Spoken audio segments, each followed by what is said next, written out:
नमस्कार विद्यार्थियों, मैं संजय रॉयल स्वागत करता हूं स्पेशल ई लर्निंग क्लास में आपका। आज की क्लास कक्षा 12 जीव विज्ञान हिंदी वर्ग में चैप्टर 8वां जो अध्याय हम पढ़ रहे थे वाष्पोत्सर्जन का, उसको हम आगे बढ़ाएंगे।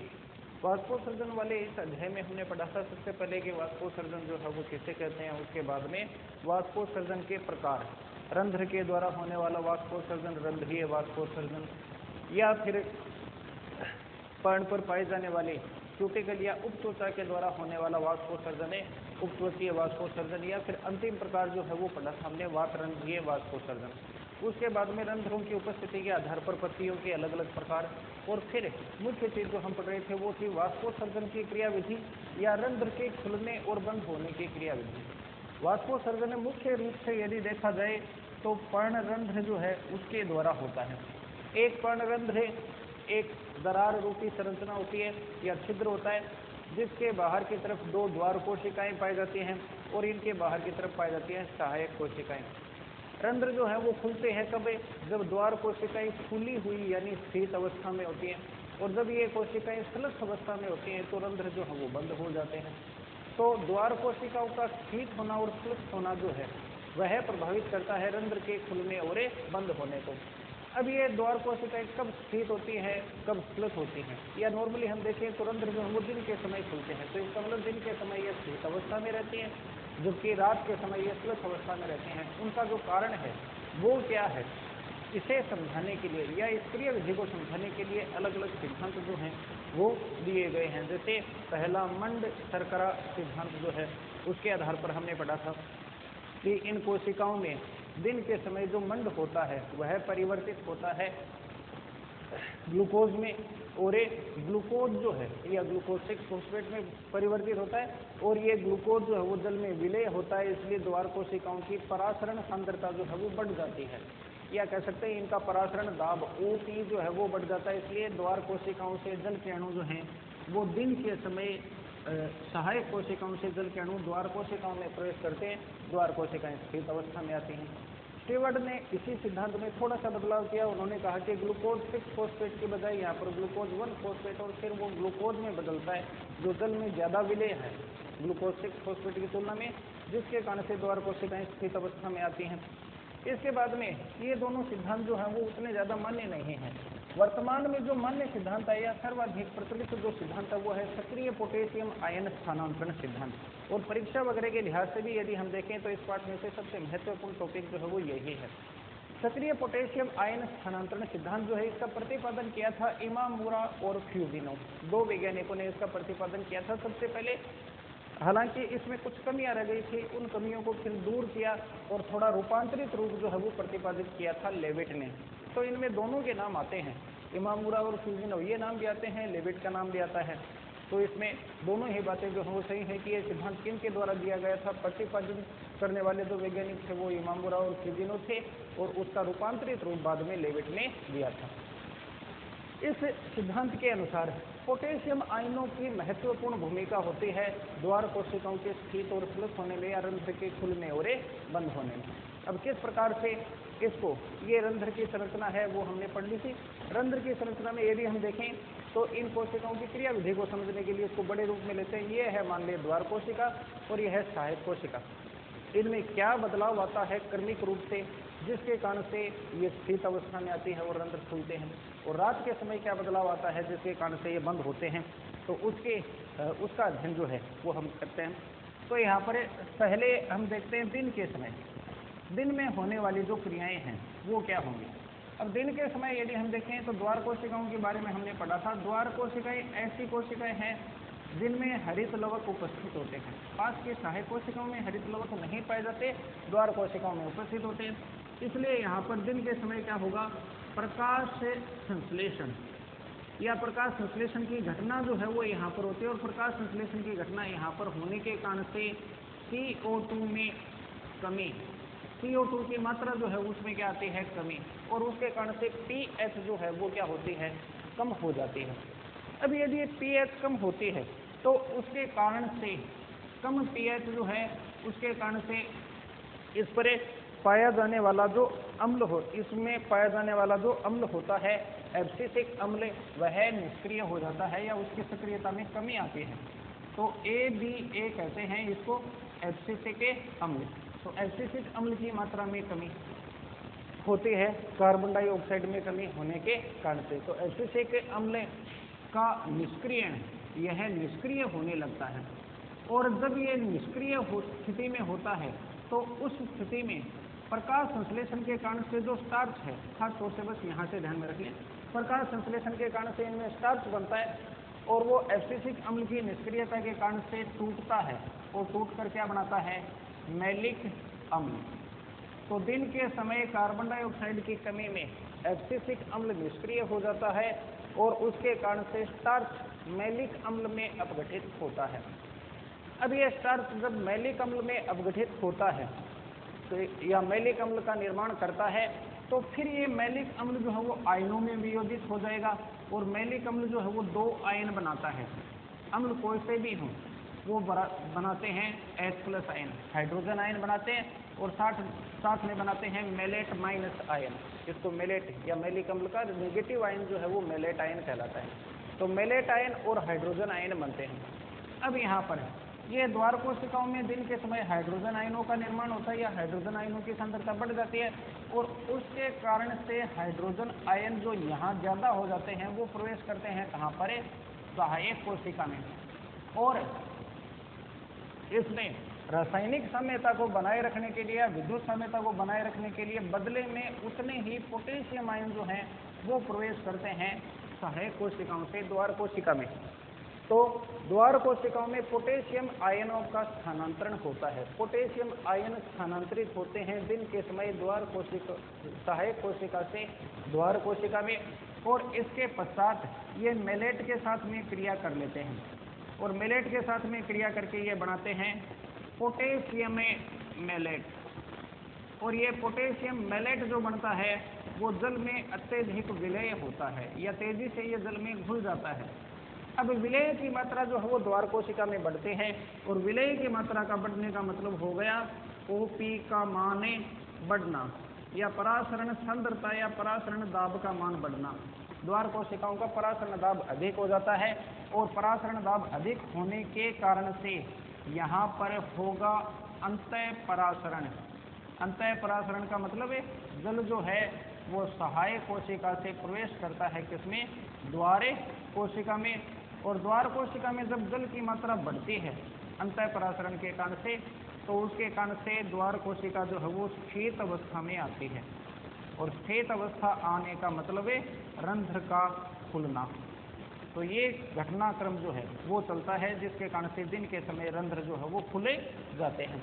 तो इसमें होगा क्या, कैसे बताएं, सीधा सा है, क्रमिक रूप से ध्यान में रखें। दिन के समय द्वार कोशिकाओं में प्रकाश संश्लेषण होता है जिसमें CO2 का उपयोग होने के कारण से CO2 की मात्रा में कमी आती है। CO2 की कमी होने के कारण से pH का मान जो है वो बढ़ता है, और उस पर एब्सिसिक अम्ल जो है वो निष्क्रिय अवस्था में आ जाता है, जो एक हार्मोन है। एब्सिसिक अम्ल की निष्क्रिय के कारण से स्टार्च जो है वो मैलिक अम्ल में अपघटित हो जाता है, और मैलिक अम्ल आयनों में वियोजित होकर मेलेट आयन और हाइड्रोजन आयन का निर्माण करता है। हाइड्रोजन आयन द्वार कोशिका से सहायक कोशिका में स्थानांतरित होते हैं, और पोटेशियम आयन सहायक कोशिका से द्वार कोशिका में स्थानांतरित होते हैं। ये यहाँ पर महत्वपूर्ण चीज होगी। और जो पोटेशियम आयन यहाँ पर अंदर आए हैं वो मेलेट आयनों से क्रिया करके पोटेशियम मेलेट बनाते हैं, जो जल में अत्यधिक विलय होता है। विलय की मात्रा बढ़ने से द्वार कोशिका का OP परासरण दाब बढ़ जाता है, यह जिसके कारण से जल का अंतः परासरण होता है, और जल का अंतः परासरण होने से कोशिका स्थित अवस्था में आती है, और द्वार कोशिका जब स्थित अवस्था में आती है तो रंध्र खुले जाता है। ये दिन में होने वाला जो घटनाक्रम है वो हुआ, इस रूप में इसे नोट कर लें। फिर उसके बाद में रात के समय जो है वो क्या होगा, तो रात के समय जिस इससे विपरीत क्रिया होती है। रात के समय प्रकाश संश्लेषण होता नहीं, और प्रकाश संश्लेषण नहीं होता तो CO2 जो है वो काम में नहीं आती, इसलिए CO2 के मान में होती है वृद्धि। और जब CO2 का मान बढ़ता है या CO2 की मात्रा बढ़ती है तो उसके कारण से एब्सिसिक अम्ल जो है वो सक्रिय अवस्था में आता है, या एब्सिसिक अम्ल का यहाँ पर सक्रियण होता है। तो एब्सिसिक अम्ल का सक्रिय अवस्था में आना या फिर सक्रिय हो जाना, यह घटना होगी। एब्सिसिक अम्ल सक्रिय अवस्था में आता है और इस सक्रिय अवस्था में आने के कारण से स्टार्च जो है उसका स्टोर या उसका संचय होने लगता है, यानी स्टार्च का अपघटन रुक जाता है और मैलिक अम्ल जो है वो स्टार्च में परिवर्तित होता है। विपरीत क्रिया होती है, मैलिक अम्ल स्टार्च में परिवर्तित होता है तो मैलिक अम्ल की मात्रा कम होती है। इसके कारण से पोटेशियम मैलेट का अपघटन होता है और पोटेशियम मैलेट जो है वो किस में बदलता है, पोटेशियम आयन और मैलेट आयन में। और विपरीत क्रिया होती है, पोटेशियम आयन जाते हैं सहायक कोशिका में, बदले में हाइड्रोजन आते हैं भीतर की ओर और ये मैलेट से क्रिया करके मैलिक अम्ल बनाते हैं। अब इसके कारण से सीधा सा यदि हम देखें तो पोटेशियम मैलेट की मात्रा जो है उसमें क्या आती है, कमी, और ये विलेय है। और विलेय की मात्रा में जब कमी आती है तो OP का मान जो है, परासरण सांद्रता या परासरण दाब का मान यहाँ क्या हो जाता है, कम। इसकी तुलना में यहाँ पर परासरण सांद्रता जो है या परासरण दाब जो है वो अधिक हो गया। और जल के अणु सीधी सी बात है हमेशा ही कम OP से अधिक OP, कम परासरण दाब से अधिक परासरण दाब की ओर प्रवेश करते हैं। इसलिए जल के अणुओं का यहाँ पर बही परासरण होता है, ये बाहर की ओर परासरित होते हैं और इस बही परासरण के कारण से इसमें जल की मात्रा कम होती है तो कोशिका सिकुड़ जाती है। इसे कहते हैं कोशिका की स्लथ अवस्था। तो कोशिका स्लथ अवस्था में आती है और स्लथ अवस्था में आने का मतलब कोशिका का रंध्र का बंद होना। तो रंध्रे रात के समय बंद हो जाते हैं। तो सीधी सी बात है, एक चीज ध्यान में रख लें, दिन में होने वाली क्रिया रात में होने वाली क्रिया उससे एकदम विपरीत है, उलट क्रिया है। इसमें प्रकाश संश्लेषण नहीं होने से CO2 की मात्रा में वृद्धि, जिसके कारण से एब्सिसिक अम्ल का सक्रिय होना होता है और उसके कारण से मैलिक अम्ल स्टार्च में परिवर्तित होता है। मैलेट आयनों में कमी आती है तो पोटेशियम मैलेट जो है उसकी मात्रा में कमी आती है और पोटेशियम मैलेट कम होने से परासरण दाब जो है वो भी कम हो जाता है। उसकी तुलना में सहायक कोशिका का परासरण दाब अधिक हो जाता है और जल के अणु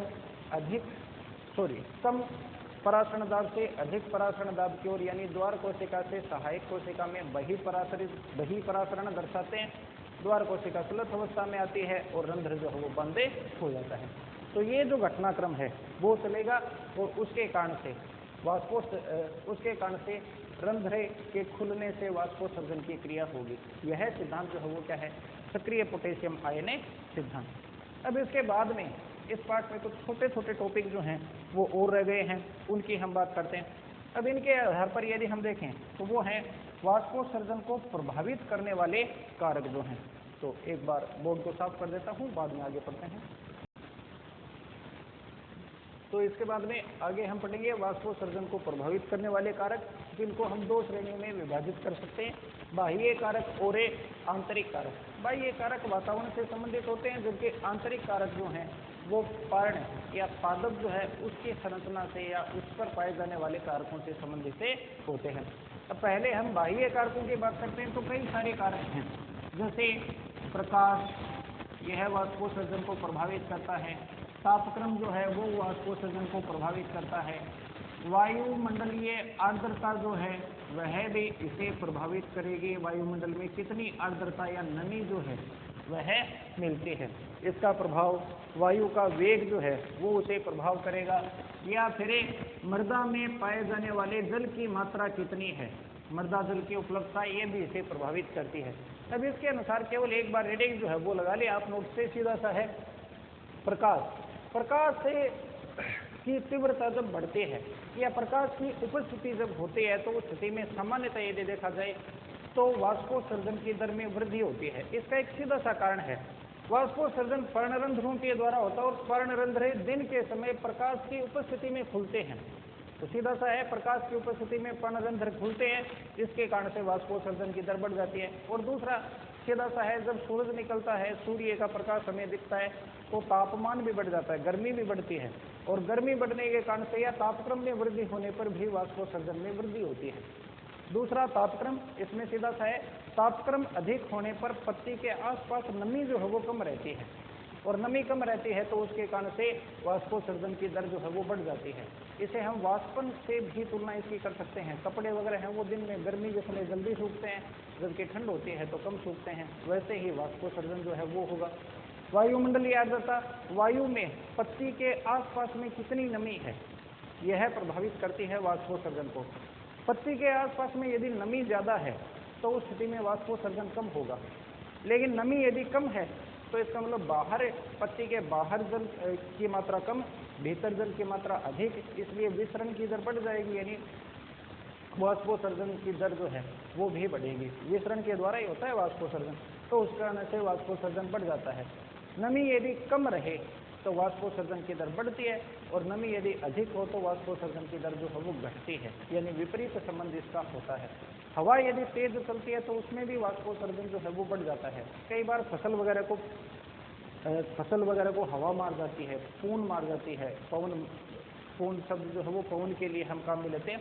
उसका मतलब क्या होता है, जब हवा तेज हवा चलती है तो फसल के आसपास या पौधे के आसपास नमी कम रहती है, और उसके कारण से वाष्पोत्सर्जन ज़्यादा होता है, जिसके कारण से पौधे में पानी की कमी होने लगती है और वो मुरझाने लगता है। इसके बाद में है मृदा जल। मृदा में यदि जल की मात्रा अधिक है तो वाष्पोत्सर्जन भी ज़्यादा होगा, कम है तो वाष्पोत्सर्जन भी कम होगा। आंतरिक कारक की यदि हम बात करें तो कई चीज़ें इसे प्रभावित करती हैं, जैसे पर्ण संरचना, पत्ती की जो संरचना है वो किस प्रकार की है उसके ऊपर। जैसे सामान्य स्थिति में हम देखें, मरुद्भिद पादप जो होते हैं, जो अपने आसपास में पाए जाने वाले पौधे हैं, उन पौधों की हम बात करें तो उनके पत्तियों के ऊपर या तो क्यूटिकल या उपत्वचा की मोटी परत होती है जो जल के लिए पारगम्य है, या रोम पाए जाते हैं, या रंध्र निचली सतह पर ज़्यादा होते हैं और वो भी अंदर दबे हुए होते हैं, जिनको धंसे हुए रंध्रे हम कहते हैं, गर्त रंध्र कहते हैं। तो गर्त में दबे हुए रंध्र होते हैं। इस प्रकार से यदि हम देखें तो ये सारे के सारे कारक जो हैं, जो पत्ती में संरचना में विशेषता उत्पन्न करते हैं, वो वाष्पोत्सर्जन को कम करते हैं। तो मरुद्भिद पादपों में वाष्पोत्सर्जन को कम करने के लिए ही विशेष लक्षण या अनुकूलन जो हैं वो पाए जाते हैं। इसके अलावा एक और कारक मूल प्ररोह अनुपात, ये भी इसे प्रभावित करता है।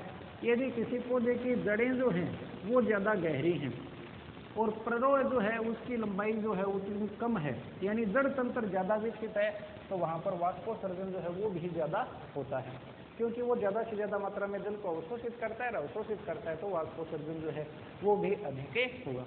तो मूल प्ररोह अनुपात में वृद्धि होने पर भी वाष्पोत्सर्जन की दर जो है वो बढ़ जाती है। ये भी इसे प्रभावित करने वाला एक कारक है।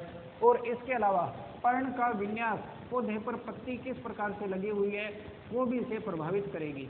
जैसे घास वगैरह के जो पौधे होते हैं, बाजरा है, इस तरह के पौधे, इनमें पत्तियां इस तरह से होती हैं, इनके ऊपर प्रकाश जो है वो सीधा नहीं गिरता है, सूर्य की किरणें इनके समानांतर गिरती हैं। तो यदि पत्तियों का विन्यास समानांतर है तो वाष्पोत्सर्जन की दर जो है उसमें कमी आती है।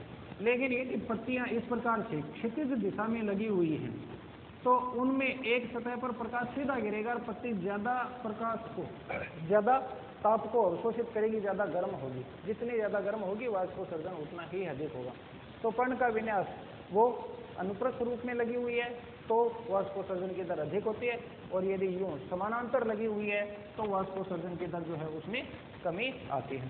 तो ये हैं कुछ ऐसे कारक जो वाष्पोत्सर्जन की क्रिया को प्रभावित करते हैं। इसके बाद में आगे का जो भाग है उसमें और भी कुछ छोटे छोटे बिंदु आते हैं, जिसमें एक बिंदु जो है वो आता है वाष्पोत्सर्जन क्रिया का महत्व है। वाष्पोत्सर्जन की क्रिया के महत्व की यदि हम बात करें तो वैज्ञानिक वर्ग में जो वैज्ञानिक वगैरह आते हैं वो वाष्पोत्सर्जन को एक विशेष नाम देते हैं, या वाष्पोत्सर्जन को एक विशेष नाम दिया जाता है। इससे पादपों में पाए जाने वाली एक आवश्यक बुराई, नेसेसरी एविल जो है वो इसे कहा जाता है। एविल का मतलब होता है बुराई, बुरा लक्षण। तो वाष्पोत्सर्जन की क्रिया जो है वो पादप दर्शाते हैं, इसे बुराई मान सकते हैं। क्यों? ये दोष है, क्योंकि पादप में पानी की जो कमी आती है, हमें किसी भी पौधे को जब वो मुरझा जाता है तो सिंचाई क्यों करनी पड़ती है बार बार? क्योंकि उसमें पानी की कमी होती है। अब पानी की कमी जो हो किस कारण से होती है? वाष्पोत्सर्जन के कारण से होती है, इसलिए फसल को हमें बार बार सिंचित करना पड़ता है। तो वाष्पोत्सर्जन क्रिया के कारण से पादप को जल की हानि होती है, इसलिए ये बुराई है, लेकिन आवश्यक बुराई। इसका मतलब वाष्पोत्सर्जन क्रिया जो है उसका महत्व भी है, तो इस क्रिया का महत्व क्या होगा उसको ध्यान में रखें। तो ये आवश्यक बुराई क्यों है, ऐसा यदि पूछा जाए, कई बार प्रश्न पूछ लिया जाता है, ये महत्वपूर्ण प्रश्न बनता है कि वाष्पोत्सर्जन क्रिया को पादपों की आवश्यक बुराई क्यों माना जाता है। तो इसका सीधा सा उत्तर यह होगा क्योंकि वाष्पोत्सर्जन के कारण से पादप को जल की हानि होती है और इसलिए उसकी बार बार सिंचाई करनी पड़ती है। लेकिन ये क्रिया महत्वपूर्ण है, किस लिए? एक तो अवशोषण के लिए। इससे जस्ट पीछे वाले पाठ में हमने पढ़ा था, जल का अवशोषण जो है वो मुख्य रूप से किस रूप में होता है? निष्क्रिय अवशोषण क्रिया विधि के द्वारा। और निष्क्रिय अवशोषण के लिए जो भी कारक उत्पन्न होते हैं वो पौधे के ऊपरी भाग में यानी वायुवीय भाग में उत्पन्न होते हैं, यानी पत्तियों में उत्पन्न होते हैं। और पत्तियों में उत्पन्न होने वाला वो जो कारक है वो क्या है? वाष्पोत्सर्जन ही है। उस वाष्पोत्सर्जन के कारण से जो ऋणात्मक दाब या खिंचाव का दाब उत्पन्न होता है उसके कारण से जल का अवशोषण होता है। और फिर उसके बाद में रसारोहण में भी पढ़ा था हमने वाष्पोत्सर्जन कर्षण सिद्धांत। तो रसारोहण के लिए भी यानी जल के अवशोषण के लिए और फिर उसके बाद में उसके रसारोहण के लिए, दोनों के लिए वाष्पोत्सर्जन क्रिया जो है वो महत्वपूर्ण होती है। इसके अलावा दूसरा आयन या खनिज आयन जो होते हैं, खनिज पोषक तत्व जो मिट्टी में पाए जाते हैं, वो भी जल के साथ ही अवशोषित किए जाते हैं। जल का अवशोषण यदि इससे प्रभावित है तो आयनों का अवशोषण और उनका गमन ये भी किसके द्वारा होगा? वाष्पोत्सर्जन के द्वारा। तो वाष्पोत्सर्जन जल के अवशोषण और रसारोहण के लिए आवश्यक बल उत्पन्न करता है, आयनों के अवशोषण में भी ये भूमिका निभाता है, या आयनों का अवशोषण जो है वो भी इन्हीं के कारण से होता है। इसके अलावा ये है वाष्पोत्सर्जन की क्रिया के द्वारा जल जो है वो बाहर निकलता है, जो अपने साथ में अनावश्यक ऊर्जा या ऊष्मा जो होती है उसको ले जाता है, जिसके कारण से पत्ती का जो तापक्रम है उस तापक्रम को ये क्या करता है? कम बनाए रखता है। तो तापक्रम में कमी यानी ये पर्ण को ठंडा बनाए रखने का काम करता है। कोई घड़ा होता है गर्मी के अंदर, हम देखते हैं मिट्टी के घड़ा जो है उसमें पानी ठंडा रहता है क्योंकि पानी बाहर निकलता रहता है, बाहर निकलता है तो घड़े की पानी की जो गर्मी यानी ऊष्मा है वो बाहर निकलती है। तो ये पत्ती के तापक्रम में कमी लाता है।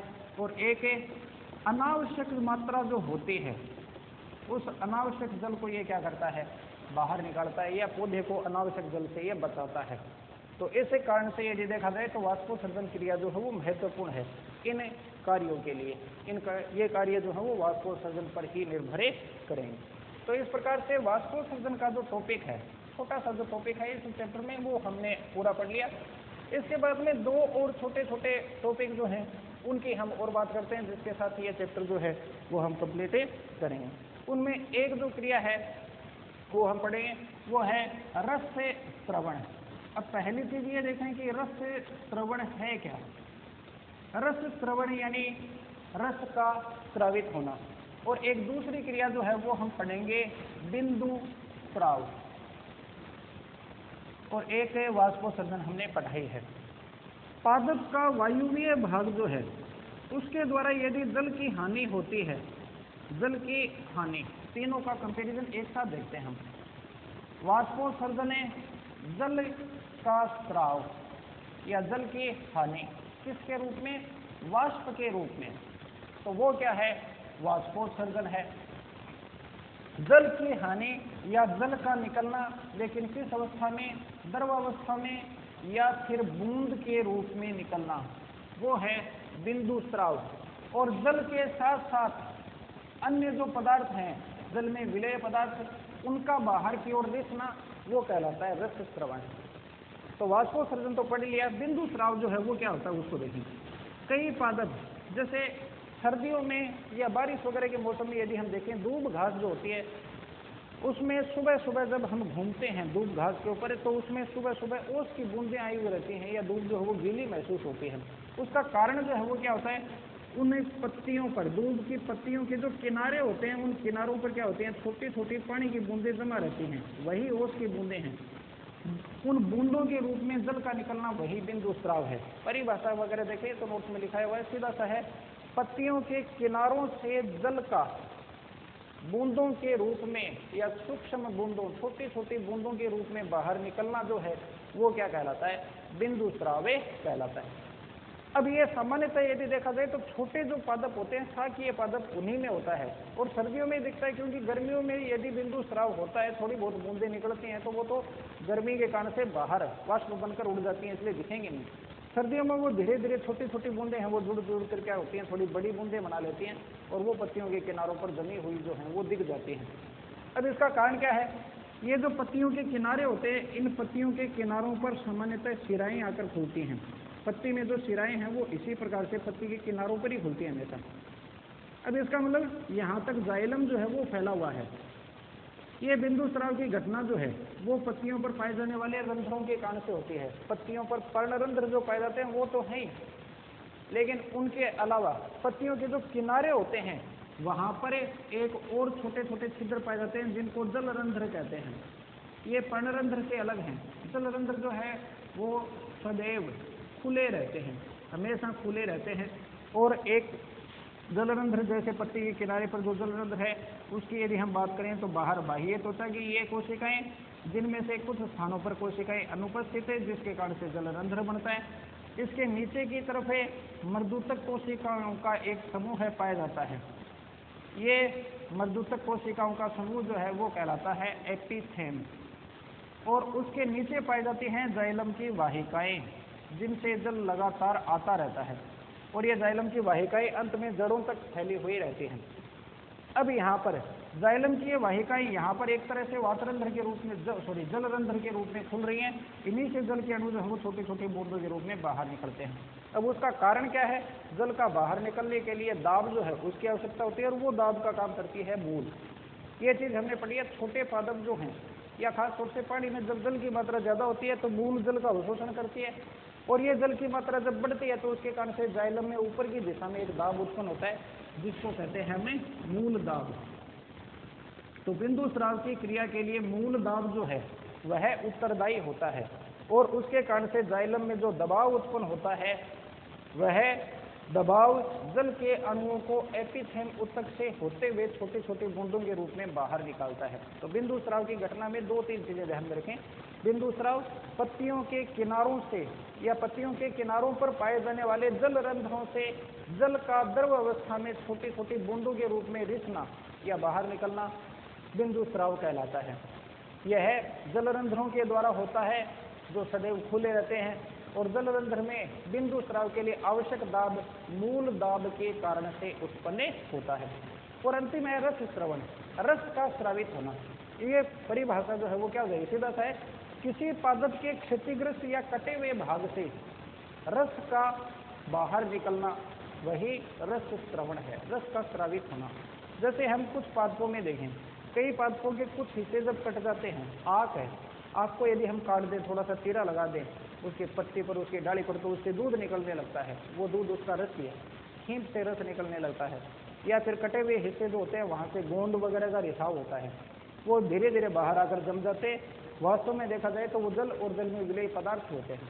तो पादप के कटे हुए हिस्सों से जल और जल में विलेय पदार्थों का बाहर की ओर देखना, यह रस स्रवण कहलाता है। किसी पादप में, रबड़ के पादप में यदि हम देखें तो उससे जो रबड़ प्राप्त होता है वो रस स्रवण के कारण से ही प्राप्त होता है, जिसको हम लेटेक्स कहते हैं। दूध में आँख जो है उसमें जो दूध निकलता है वो भी क्या होता है? लेटेक्स। तो लेटेक्स का निकलना वो रस स्रवण ही है। तो सीधा सा है, तीन चीजें हुई कंपेरिजन हमने पढ़ा। मुख्य तो ये पादप के वायुवीय भाग से जल का वाष्प के रूप में बाहर निकलना, ये कहलाता है वाष्पोत्सर्जन। पर्ण की किनारों पर पाए जाने वाले जल रंध्रों से जल का बूंदों के रूप में या द्रव अवस्था में बाहर निकलना, ये कहलाता है बिंदु स्राव। और पादप के कटे हुए या क्षतिग्रस्त हिस्सों से जल और जल में विलेय पदार्थों का या रस का बाहर निकलना, ये कहलाता है रस स्रवण। तो इसी के साथ में ये जो छोटा सा टॉपिक था या छोटा सा जो चैप्टर था वाष्पोत्सर्जन का, वो हमने कंप्लीट कर लिया। इसके बाद में अगला जो चैप्टर है एंजाइम क्रियाविधि और जल खनिज अवशोषण से संबंधित, उसको हम कल की क्लास में पढ़ेंगे। तो आज के लिए इतना ही, धन्यवाद।